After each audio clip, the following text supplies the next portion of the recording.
Want to go over a couple things before we get started. Your Zoom review will be Friday at 11 o'clock.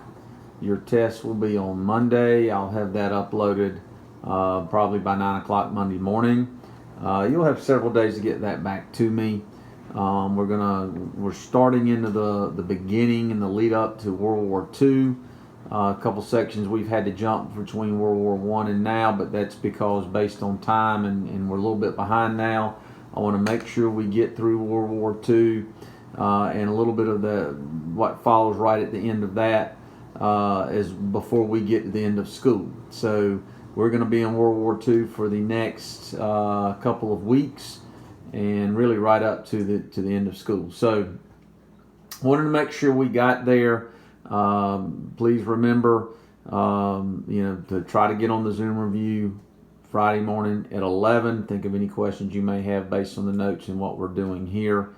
If you have any question, the interim reports are out. So if you have any question about your interims, let me know. Once again, look at those headings. If I have a heading up there for an assignment and I do not see, you don't see a grade there, that means I haven't got it, I haven't received it. I do think my email problems have been fixed now, but y'all do have my phone number for texting the assignments in or emailing them in. So make sure I get those. All right, moving on. Leading into World War II, much of the unrest in Europe and Asia prior to World War II can be traced back to the peace treaties that ended World War I. We briefly mentioned that at the end of the World War I section. The treaty in particular, the Versailles Treaty, it was very harsh toward the Germans. The Japanese felt like they had been disrespected in that.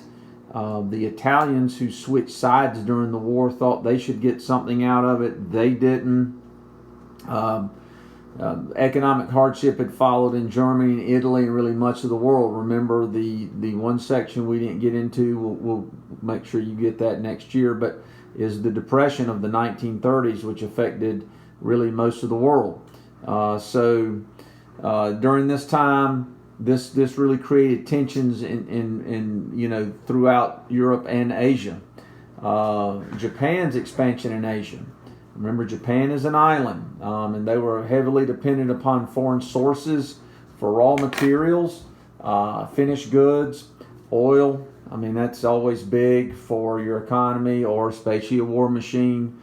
So to acquire most of these materials in markets, Japan sought new territories for conquest, and they didn't ask about it or look to get into trade in some of these territories. They just looked to take it by force. 1931, Japan uses an excuse, a railway explosion is to take a Chinese territory, Manchuria. The League of Nations condemned the action, and the Chinese protested to the League of Nations. Japan, the League of Nations asked Japan to withdraw. Japan refused, and they just withdrew from the League of Nations. The League of Nations, really beyond that, didn't do anything. This is going to be a recurring theme. The League of Nations was formed after World War I as a means to try to settle disputes among nations to avoid war. And as you're going to see here in the section, it was an absolute failure. So, once again, the League of Nations really doesn't do anything of substance to Japan. 1937, Japanese forces invaded the mainland of China and took many of the eastern and southern cities. They wanted the ports. They wanted the oil of the East Indies. They needed these Chinese ports, and they just took it by force. This was 1937. The Japanese also participated in mass brutality in China. You can see there, killing over 200,000 civilians in Nanjing.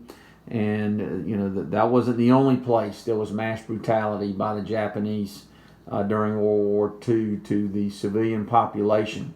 The Philippines would be another place that these kind of atrocities went on. All right. Italy's leader at the time, the fastest dictator of Italy, was Benito Mussolini. He invades Ethiopia because in 1934 the Ethiopian and Italian forces clashed on a disputed zone of the Ethiopian border, and it was bordering the Italian Somaliland.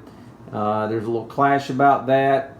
Mussolini asked for an apology and reparations. The Ethiopians basically complained to the League of Nations wanting help. The League of Nations basically didn't do much of anything. So in October 1935, Mussolini orders the invasion of Ethiopia. Mussolini's kind of trying to claim he's going to reproduce the Roman Empire, and he starts by Ethiopia. He really didn't do a great job there either, but the League of Nations does condemn Italy for doing it, and they vote to impose economic sanctions.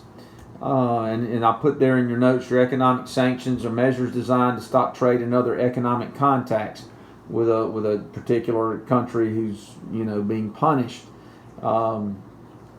I always say when I hear these economic sanctions get put on by some of these to some of these tyrants, it's a way of someone saying they did something without actually doing anything. It very rarely deters tyrants, and it did not in this case. Another tyrant, fastest dictator of the time, was Adolf Hitler, and he had come to power in Germany in large part because he railed against the Versailles Treaty and how it had done great damage to the Germans, the German people.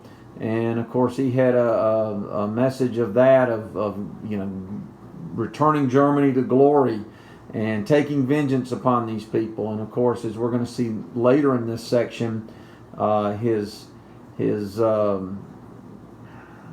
cruelty to the Jewish people, and the genocide or the attempted genocide of the Jewish people. We're going to discuss more, but but he really tapped into something with the German people, and when it comes to the frustration and all the problems that they were having following World War I, blaming the Versailles Treaty for that, and that he was going to essentially take care of business once he came to power. And he did wind up coming to power. He was actually elected.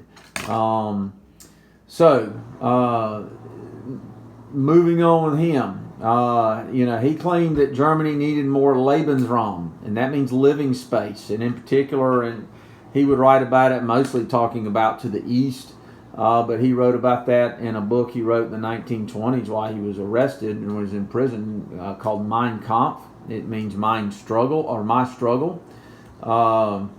But in 1936, March, Hitler orders his troops to occupy the Rhineland, to march into it. And this was a zone between the Rhine and the French borders that the Versailles Treaty said that Germany could not have troops in, because this was helping, really theoretically, to help the French be protected against German military buildup. So he did, and he marched his troops in there just waiting to see what they would do. Well, France and Great Britain really didn't do anything. The League of Nations did nothing either. France and Great Britain didn't want war, which was certainly understandable. So really nothing was done. And once he started figuring out he could do this, Hitler continued to do more.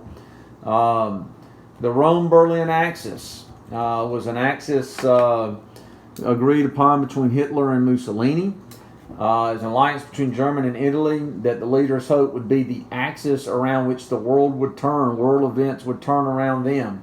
And the Axis powers would ultimately be Italy, Germany, and Japan. You'll need to know that. Hitler's next move was to seize Austria.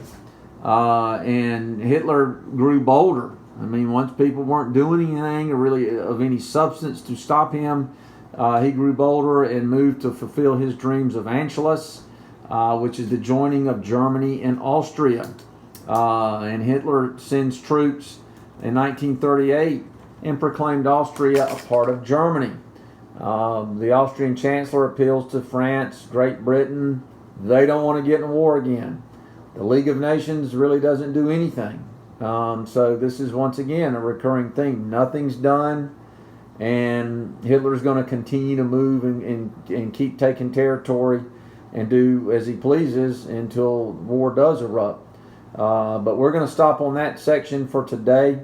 We'll see y'all. We'll have one more section for tomorrow, or the next day rather, and then we'll see y'all, hopefully see all of y'all on the Zoom review Friday morning 11 o'clock. See you then.